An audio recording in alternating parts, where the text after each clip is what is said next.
आपदा प्रबंधन प्राधिकार की बैठक में अनलॉक 2 को लेकर महत्वपूर्ण फैसला। कुछ ढील के साथ अगले एक सप्ताह तक स्वास्थ्य सुरक्षा सप्ताह रहेगा जारी। शनिवार शाम 5 बजे से सोमवार सुबह 6 बजे तक संपूर्ण लॉकडाउन। देश भर में 23 करोड़ 90 लाख से अधिक लोगों ने लिया कोविड का टीका। झारखंड में 38 लाख 86 हजार से अधिक ने लिया पहला डोज।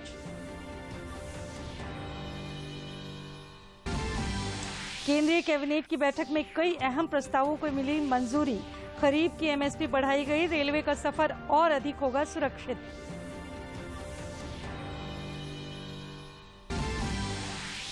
और अमर शहीद भगवान बिरसा मुंडा की पुण्यतिथि पर उन्हें राज्य भर में दी गई श्रद्धांजलि। राज्यपाल और मुख्यमंत्री समेत विभिन्न राजनीतिक दलों और संगठनों की ओर से किया गया नमन।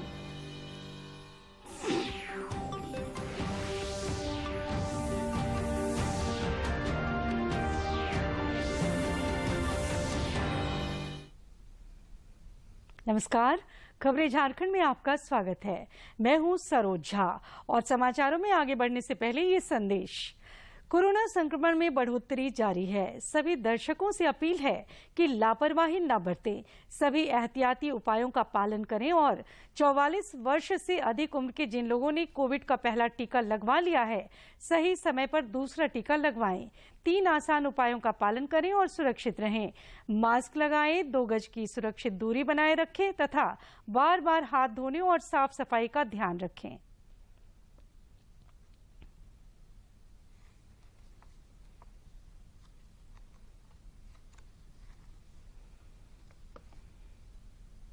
और अब समाचार विस्तार से। मुख्यमंत्री हेमंत सोरेन की अध्यक्षता में आज आपदा प्रबंधन प्राधिकार की हुई महत्वपूर्ण बैठक में झारखंड में अनलॉक 2 पर फैसला ले लिया गया है। राज्य में कुछ और ढील के साथ अगले एक सप्ताह तक स्वास्थ्य सुरक्षा सप्ताह जारी रहेगा।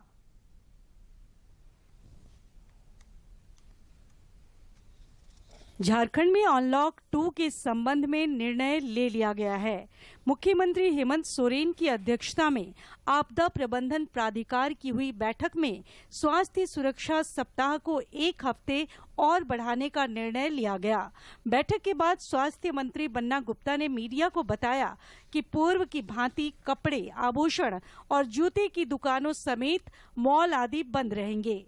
23 जिले हैं जिसमें जो पूर्व की भांति 23 जिले में जो चीजें खुल रही थी, खाली उसमें ये सैलून वगैरह बढ़ा है और बाद बाकी सभी चीजें यथावत हैं। एक महत्वपूर्ण निर्णय में शनिवार शाम 5 बजे से सोमवार सुबह 6 बजे तक संपूर्ण लॉकडाउन रखने का फैसला लिया गया है। केवल अति आवश्यक सेवाएं जारी रहेंगी। शनिवार को शाम 5 बजे से सोमवार सुबह 6 बजे तक कंप्लीट लॉकडाउन रहेगा, जिसमें केवल अनिवार्य जो आवश्यक जो चीज़ें हैं, इमरजेंसी की जो मेडिकल शॉप वगैरह जो है वो सब खुले रहेंगे। बाद बाकी कंप्लीट लॉकडाउन रहेगा।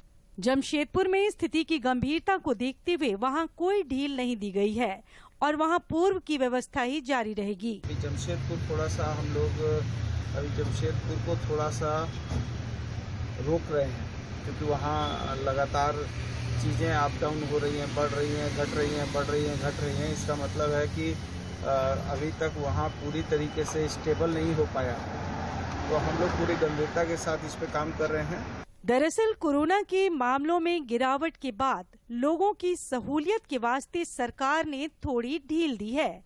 हालांकि कोरोना का खतरा अभी टला नहीं है और अभी भी खास एहतियात और सरकार की गाइडलाइन का पूरी तरह पालन करना बेहद जरूरी है। रांची से अवधेश गौतम की रिपोर्ट। देश में कोरोना के दैनिक मामले लगातार दूसरे दिन भी 1 लाख से कम हुई। स्वास्थ्य मंत्रालय ने कहा है कि देश में पिछले 24 घंटों में कोविड संक्रमण के 92,596 मामले दर्ज किए गए और 1,62,000 मरीज ठीक हुए हैं। संक्रमण से ठीक होने वालों की दर बढ़कर 94.55% हो गई है। अब तक 2 करोड़ 75 लाख से अधिक लोग महामारी से ठीक हो चुके हैं। देश में इस समय संक्रमित लोगों की संख्या 12,31,000 से कुछ अधिक रह गई है। कल 2,219 लोगों की मौत होने के साथ ही इस महामारी से मरने वालों की संख्या 3,53,528 हो गई है। सक्रिय मामलों की कुल संख्या 12,31,415 है। बीते 24 घंटों में देश भर में कोरोना से 2,219 लोगों की मौत हुई है।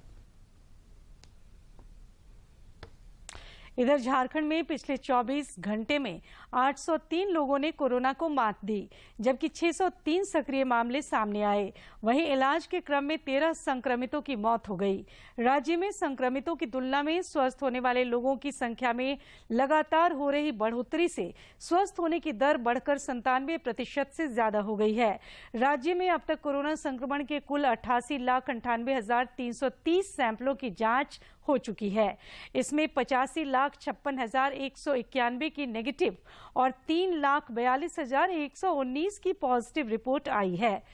इनमें से 3,32,007 लोग स्वस्थ हो चुके हैं। वहीं 5,073 लोगों की मौत हो चुकी है। फिलहाल 5,099 सक्रिय मामले हैं। विश्व की सबसे बड़े टीकाकरण अभियान के तहत देश में अब तक 23 करोड़ 90 लाख से अधिक कोविड टीके लगाए जा चुके हैं। कल 27,76,000 से अधिक टीके लगाए गए। देश में कोरोना के खिलाफ जारी जंग में टीकाकरण अभियान तेज गति से जारी है। देश में अब तक कोविड के 23 करोड़ 90 लाख टीके लगाए जा चुके हैं। केंद्रीय स्वास्थ्य मंत्रालय ने बताया कि कल 37,76,000 टीके लगाए गए। इनमें से 22,67,000 लोगों को पहला टीका और 2,90,000 लोगों को दूसरा टीका लगाया गया। 37 राज्यों और केंद्र शासित प्रदेशों में कुल मिलाकर तीसरे चरण में 3 करोड़ 17 लाख लोगों को टीके लगाए जा चुके हैं। मंत्रालय ने बताया है कि बिहार, दिल्ली, गुजरात, हरियाणा, कर्नाटक, मध्य प्रदेश, महाराष्ट्र, राजस्थान, तमिलनाडु, उत्तर प्रदेश और पश्चिम बंगाल में 18 से 44 साल की उम्र के 10 लाख से ज्यादा लोगों को पहला टीका लगाया गया।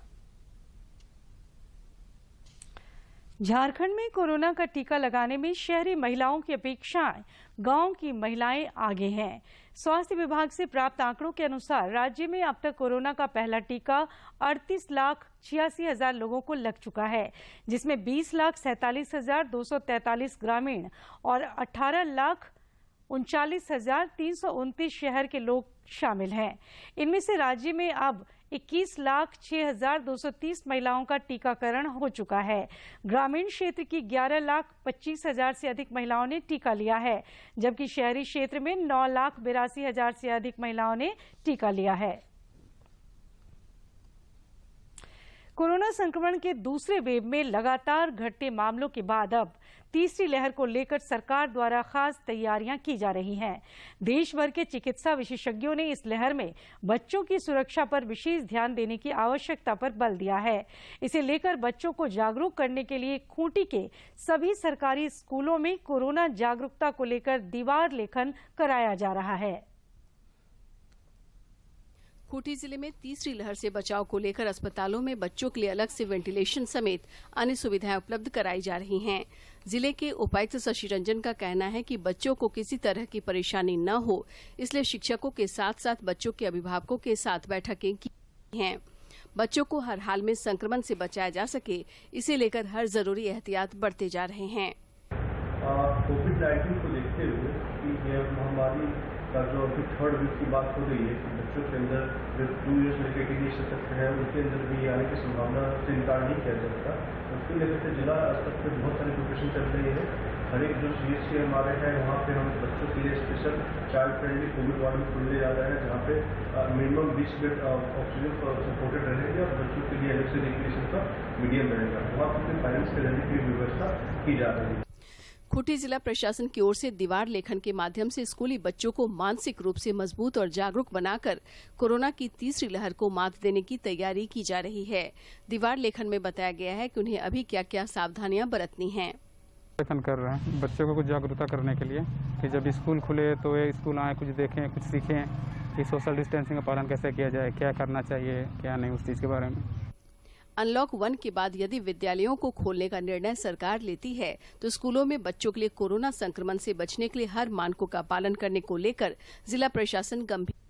इन सभी बातों की जानकारियां छोटे बच्चों को चित्र के माध्यम से भी समझाया गया है। स्कूल में रहे सावधानी, अपना सोशल डिस्टेंसिंग का पालन करें। ये सब मैंने कहीं शौचालय में जाने, अगर कक्षा में बैठ रहे हैं उस सब चीज़ में 6 फीट की दूरी रखें। उस सब चीज़ के लिए मास्क हमेशा पहनें। कोरोना संक्रमण से बचाव को लेकर क्लास के अलावा मिड डे मील और खेल के मैदान में भी बच्चों को 6 फीट दूरी के निर्देश का पालन करने के साथ ही मास्क पहनने, समय समय पर हाथ धुलाई और स्वच्छता बनाए रखने के लिए अन्य सभी जरूरी आवश्यक दिशा निर्देश का पालन सख्ती से करने की अपील की गई है। खूंटी से ज्योत्सना शीला डांग की रिपोर्ट। प्रधानमंत्री नरेंद्र मोदी की अध्यक्षता में आयोजित आर्थिक मामलों की मंत्रिमंडलीय समिति की आज हुई बैठक में 2021-22 के विपणन मौसम के लिए सभी निर्धारित खरीफ फसलों के न्यूनतम समर्थन मूल्य में वृद्धि को मंजूरी दी गई। बैठक के बाद पत्रकारों से बातचीत में केंद्रीय कृषि मंत्री नरेंद्र सिंह तोमर ने बताया कि सरकार ने किसानों को उनकी फसलों की अच्छी कीमत देना सुनिश्चित किया है। विगत 7 वर्षों में लगातार कृषि के क्षेत्र में एक के बाद एक अनेक ऐसे निर्णय हुए जिन निर्णयों से किसान की आमदनी बढ़े, किसान महंगी फसलों की ओर आकर्षित हो, किसान के घर में खुशहाली आए और खेती फायदे का सौदा बने। इस दिशा में लगातार प्रयत्न हुए। ज्यादा सुरक्षित करने के लिए केंद्रीय मंत्रिमंडल ने रेलवे स्टेशनों और रेलगाड़ियों में सार्वजनिक संरक्षा और सुरक्षा सेवाओं के लिए भारतीय रेलवे को 700 मेगाहर्ट्ज फ्रीक्वेंसी बैंड में 5 मेगाहर्ट्ज स्पेक्ट्रम के आवंटन को भी मंजूरी दे दी है। सूचना और प्रसारण मंत्री प्रकाश जावड़ेकर ने बताया कि इससे ट्रेन संचालन की सुरक्षा और संरक्षा बढ़ेगी। तो बहुत ही उनके संचार व्यवस्था में और उनकी सुरक्षा, उसके कारण ये बहुत फर्क पड़ेगा। मेक इन इंडिया का ये बहुत सुंदर आविष्कार है और इसलिए ये ऑटोमेटिक ट्रेन प्रोटेक्शन सिस्टम से और कोलिजन अवॉइडेंस सिस्टम से यातायात की सुरक्षा बढ़ेगी। रियल टाइम कम्युनिकेशन के कारण रेल की गति बढ़ेगी, ज्यादा रेल चलेगी, लोगों की अधिक सुविधा होगी। ये 5 साल में काम पूरा होगा, उसमें 25,000 करोड़ रुपए खर्चा होगा। राज्य के वित्त मंत्री रामेश्वर उरांव ने चर्चित रूपा तिर्की संदेहास्पद मौत मामले पर कहा कि जांच कमेटी गठित कर दी गई है और अब जल्द ही मामले पर से पर्दा उठ जाएगा।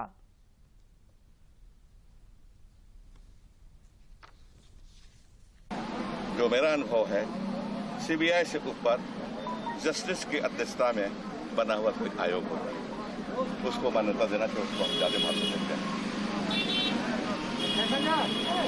तो सर आपके हिसाब से जांच सही रहेगा? सही रहेगा, जज कर रहे हैं ना, आखिर सीबीआई जांच करेगी, अनुसंधान करेंगे। कहाँ देंगे उसको अनुसंधान करके? कोर्टे में ना। तो झारखंड उच्च न्यायालय के मुख्य न्यायाधीश न्यायमूर्ति डॉक्टर रवि रंजन और न्यायमूर्ति सुजीत नारायण प्रसाद की खंडपीठ में असिस्टेंट इंजीनियर परीक्षा पर लगी रोक को हटाने की मांग को लेकर दायर एलपीए याचिका पर सुनवाई हुई। अदालत ने मामले को सुनने से इनकार कर दूसरे सक्षम बेंच में याचिका को स्थानांतरित करने का निर्देश दिया है। सरकार की ओर से मामले की शीघ्र सुनवाई करने की मांग की गई, जिस पर अदालत ने सरकार को आश्वस्त किया कि शीघ्र ही सक्षम बेंच गठित कर मामले की सुनवाई की जाएगी। माननीय खंडपीठ ने इस मामले को सुनने से इनकार करते हुए किसी अन्य सक्षम बेंच में इस मामले को सुनने का निर्देश दिया है। राज्य सरकार के द्वारा यह मांग किए जाने पर कि इस मामले की जल्द सुनवाई की जाए। माननीय खंडपीठ ने सरकार को आश्वस्त किया कि बहुत ही जल्द किसी सक्षम बेंच का गठन कर दिया जाएगा जिसमें इस मामले को सुना जाएगा। भगवान बिरसा मुंडा की 121वीं पुण्यतिथि पर मुख्यमंत्री हेमंत सोरेन ने अपने आवासीय कार्यालय में उनके चित्र पर श्रद्धा सुमन अर्पित किया। मौके पर मुख्यमंत्री ने कहा कि हम बिरसा के सपनों का झारखंड बनाने के लिए कटिबद्ध हैं और इसलिए उनके बताए मार्ग पर आगे बढ़ रहे हैं।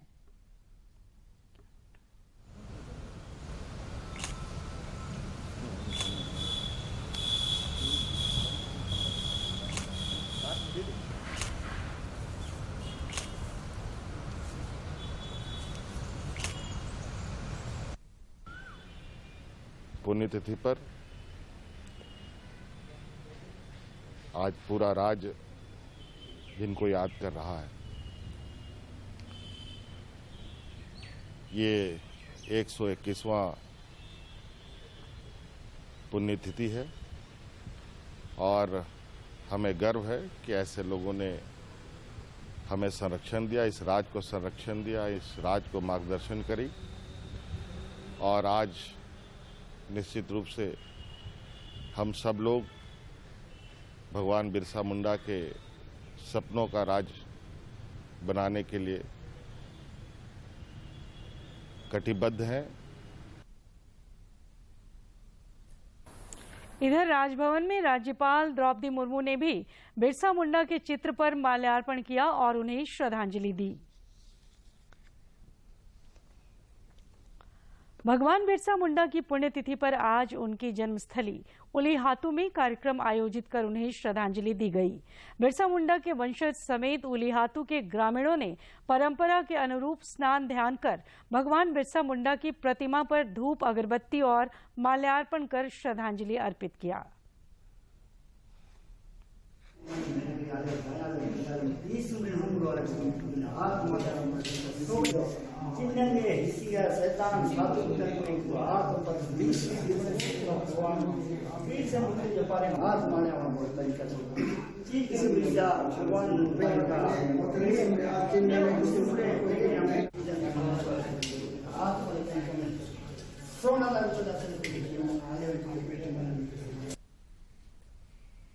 आज धरती आबा भगवान बिरसा मुंडा की पुण्यतिथि है। इस मौके पर रांची के बिरसा चौक स्थित बिरसा मुंडा की प्रतिमा पर भारतीय जनता पार्टी के प्रदेश अध्यक्ष दीपक प्रकाश समेत कई गणमान्य लोगों ने माल्यार्पण कर उन्हें श्रद्धांजलि दी। मौके पर दीपक प्रकाश ने कहा कि धरती आबा की प्रेरणा से हमें सदैव ऊर्जा मिलती है। उनके योगदान को कभी भुलाया नहीं जा सकता।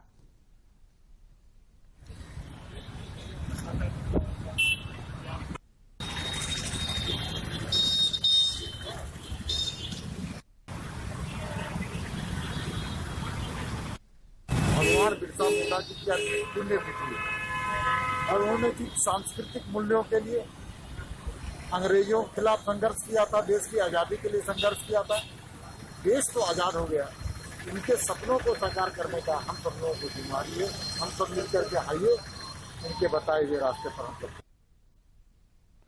भगवान बिरसा मुंडा की पुण्यतिथि पर वित्त मंत्री रामेश्वर उरांव समेत कई कांग्रेस नेता और कार्यकर्ताओं ने रांची के कोकर स्थित भगवान बिरसा की समाधि पर पुष्पांजलि अर्पित कर उन्हें श्रद्धांजलि दी। मौके पर श्री उरांव ने बिरसा के विचारों को आत्मसात करने की जरूरत पर बल दिया। उनके आंदोलन का, उनके विद्रोह का, उस उद्देश्य को हम आगे बढ़ाएं। आप समझिए कि क्या उद्देश्य था, हम समझे। उनका उद्देश्य था इस क्षेत्र का और साथ साथ भारत के पूरे आदिवासी क्षेत्र का एक तरह से आजादी। वो क्या रहा था उस समय? हो रहा था कि अंग्रेजी शासन था, अंग्रेजी शासन का अत्याचार बढ़ा हुआ था, कंपनी रूल था उस समय, उसका अत्याचार बढ़ा हुआ था, तो उसके खिलाफ उनका आंदोलन रहा। बिरसा मुंडा की पुण्यतिथि पर रांची के कोकर स्थित बिरसा समाधि स्थल पर रांची के सांसद संजय सेठ ने भाजपा कार्यकर्ताओं के साथ पुष्प सुमन अर्पित कर उन्हें नमन किया। मौके पर उन्होंने कहा कि भारतीय जनता पार्टी जब भी सत्ता में रही, भगवान बिरसा को सम्मान देने का कार्य किया। भाजपा उनके बताए मार्ग पर आगे बढ़ रही है।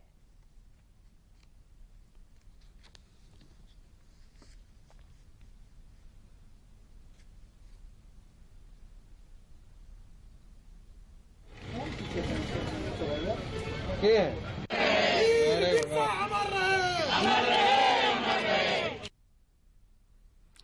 नीति आयोग का मानना है कि कोविड-19 की तीसरी लहर से बच्चों को सुरक्षित करने के लिए समय रहते सभी आवश्यक एहतियाती कदम उठाए जाने की जरूरत है। आयोग के CSO स्टैंडिंग कमेटी के सदस्य संजय कुमार मिश्र ने इस सिलसिले में पाकुड़ में गैर सरकारी संस्थाओं के प्रतिनिधियों के साथ भी बैठक की। उपायुक्त दिलीप कुमार टोप्पो की अध्यक्षता में आज जनजातीय समूहों के सामाजिक संगठनों के प्रतिनिधियों के साथ एक बैठक आयोजित हुई। बैठक में उपायुक्त द्वारा सभी प्रतिनिधियों को निर्देश दिया गया कि वे अपने अपने कार्यक्षेत्र में जाकर लोगों को वैक्सीन के लिए प्रेरित करें।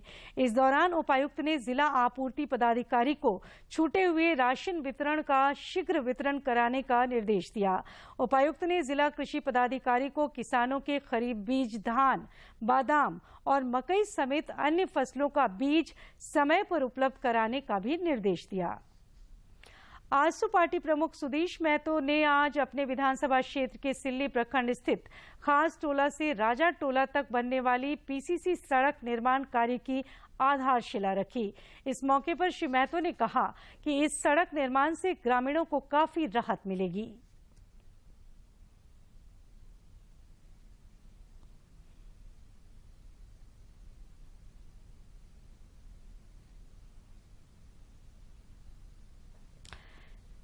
झारखंड की राजधानी रांची और आसपास के क्षेत्रों में आज शाम जोरदार बारिश हुई। बारिश होने से गर्मी से परेशान लोगों को राहत मिली है। रांची स्थित भारतीय मौसम विज्ञान के वैज्ञानिक अभिषेक आनंद ने बताया कि अगले 5 दिनों तक राज्य के विभिन्न हिस्सों में बारिश की संभावना है। वहीं 12 जून को कई स्थानों पर भारी से भारी बारिश हो सकती है। सबसे अधिक अधिकतम तापमान दुमका में रिकॉर्ड किया गया है। 39.3 डिग्री सेल्सियस तापमान दुमका में रिकॉर्ड किया गया है। अब बात करते हैं कि अगले 5 दिनों के मौसम पूर्वानुमान की, तो अगला आने वाला जो 2 दिन है 9 और 10, झारखंड में कुछ इलाकों में आपको हल्के से मध्यम दर्जे की बारिश देखने को मिलेगी, खासकर मध्य और दक्षिणी झारखंड के इलाकों में। और जो 11 तारीख है उसमें आपको मध्य और जो दक्षिणी भाग है वहाँ पे एक आध जगह पे आपको भारी बारिश भी देखने को मिल सकती है और बाकी झारखंड के इलाकों में हल्के से मध्यम दर्जे की बारिश देखने को मिलेगी। 12 तारीख को मध्य और आपका दक्षिणी और साथ साथ जो उत्तर पूर्वी भाग में वहाँ एक आध जगह पे भारी से बहुत भारी बारिश भी देखने को मिल सकती है और बाकी जगह में हल्के से मध्यम दर्जे की बारिश देखने को मिलेगी। छठी JPSC के कई अभ्यर्थी इसे पूरी तरह निरस्त करने की मांग कर रहे हैं। आज इन अभ्यर्थियों ने रांची की मोराबादी स्थित बापू वाटिका के समक्ष धरना दिया।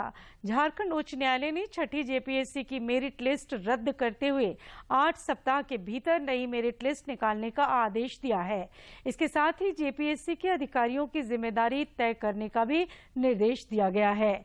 कोर्ट के इस फैसले के बाद इन अभ्यर्थियों का कहना है कि इस अवधि में मेरिट लिस्ट बनाने के दौरान अधिकारी कुछ गड़बड़ी कर सकते हैं। अभ्यर्थियों की मांग है कि इस नियुक्ति को पूरी तरह से अवैध करार दिया जाए।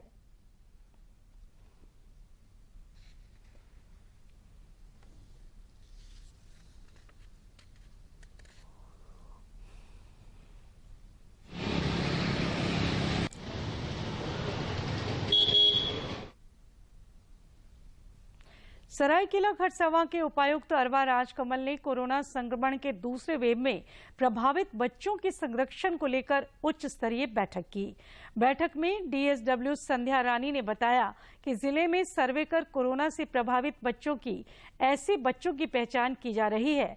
अब तक सर्वे के दौरान 12 बच्चे पाए गए हैं, जिनमें 6 बच्चे के माता पिता और 6 बच्चे के पिता का कोरोना संक्रमण से देहांत हो गया है।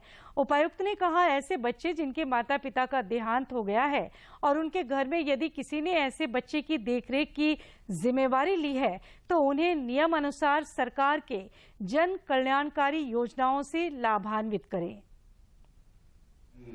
तो कोई आय का स्रोत नहीं है, तो वैसे गरीब परिवारों को प्राथमिकता के आधार पर सर्वे कराते हुए हम लोग अभी जो भी सरकारी लाभ हमको मिल सकता है इसके बारे में काम अभी कर रहे हैं। अभी प्रथम बैठक के रूप में आज कुल ऐसे 12 मामला हम लोग के सामने आए हैं। सरायकेला खरसावां जिले की पुलिस ने अपराध की योजना बना रहे 2 अपराधियों को हथियार के साथ गिरफ्तार करने में सफलता हासिल की है। जिले के पुलिस अधीक्षक मोहम्मद अर्शी ने बताया कि गिरफ्तार अपराधियों के पास से पिस्तौल, कारतूस और 2 मोबाइल फोन भी बरामद किया गया है।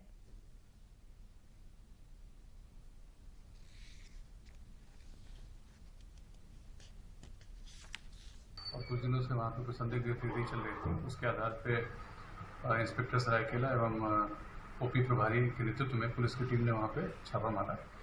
अनुमंडल पदाधिकारी सरायकेला के नेतृत्व में तो उसके दौरान 2 व्यक्ति वहाँ पे मौजूद थे जो पुलिस को देख के भागने लगे। तो पुलिस खूंटी थाना क्षेत्र के सिलादोन गांव में एक वृद्ध दंपति का शव बरामद किया गया है। पुलिस ने शव को अपने कब्जे में लेकर पोस्टमार्टम के लिए भेज दिया है। घटना के बाद से मृतक का पुत्र फरार है। पुलिस मामले की छानबीन कर रही है।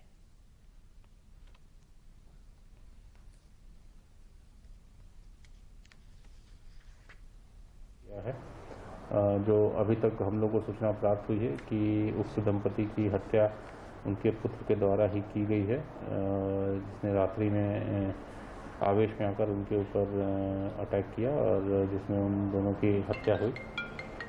साथ ही ये भी बात प्रकाश में आई है कि ये उक्त व्यक्ति पहले भी इन लोगों के साथ मारपीट कर चुका है और पिछले वर्ष भी ये मारपीट के केस में जेल जा चुका था। वर्तमान में अभी ये फरार है। प्रधानमंत्री नरेंद्र मोदी 27 जून को आकाशवाणी पर मन की बात कार्यक्रम में अपने विचार साझा करेंगे। ये मासिक रेडियो कार्यक्रम की 78वीं कड़ी होगी। प्रधानमंत्री ने कार्यक्रम की आगामी श्रृंखला में लोगों से उनके विचार आमंत्रित किए हैं। लोग नमो ऐप या MyGov ओपन फोरम में अपने विचार साझा कर सकते हैं। वे टोल फ्री नंबर 1800-117800 पर भी डायल कर सकते हैं और प्रधानमंत्री के लिए अपना संदेश हिंदी या अंग्रेजी में रिकॉर्ड कर सकते हैं। लोग 1922 पर मिस्ड कॉल भी दे सकते हैं और SMS में प्राप्त लिंक का अनुसरण करके सीधे प्रधानमंत्री को अपने सुझाव दे सकते हैं।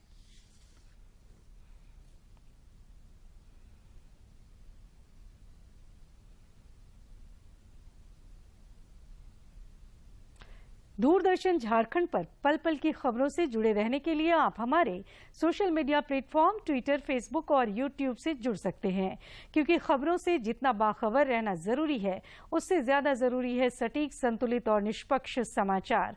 हमारा ट्विटर हैंडल और फेसबुक पेज है DD न्यूज झारखंड। आप हमें YouTube channel Jharkhand DD news पर भी देख और सुन सकते हैं।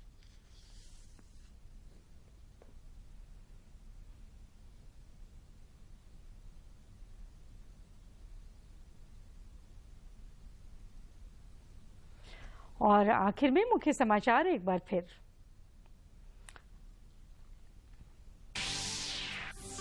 आपदा प्रबंधन प्राधिकार की बैठक में अनलॉक 2 को लेकर महत्वपूर्ण फैसला। कुछ ढील के साथ अगले 1 सप्ताह तक स्वास्थ्य सुरक्षा सप्ताह रहेगा जारी। शनिवार शाम 5 बजे से सोमवार सुबह 6 बजे तक संपूर्ण लॉकडाउन। देश भर में 23 करोड़ 90 लाख से अधिक लोगों ने लिया कोविड टीका। झारखंड में 38,86,000 से अधिक ने लिया पहला डोज। केंद्रीय कैबिनेट की बैठक में कई अहम प्रस्तावों को मिली मंजूरी। खरीफ की MSP बढ़ाई गई। रेलवे का सफर और अधिक होगा सुरक्षित।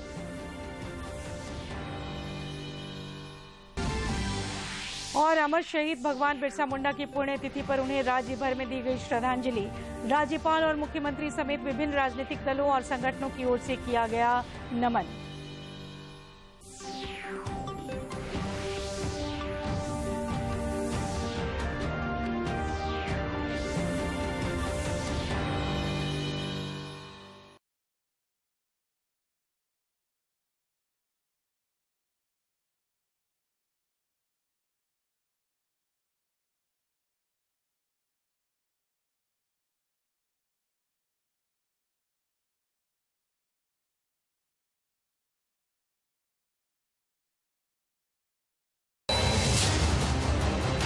क्रिकेट इतिहास में कौन बनेगा टेस्ट क्रिकेट का पहला विश्व चैंपियन? क्या विराट कोहली की टीम इंडिया रच पाएगी इतिहास या फिर न्यूजीलैंड बनेगा टेस्ट क्रिकेट का विश्व विजेता? आकाशवाणी आपके लिए 18 से 22 जून 2021 को भारत बनाम न्यूजीलैंड के बीच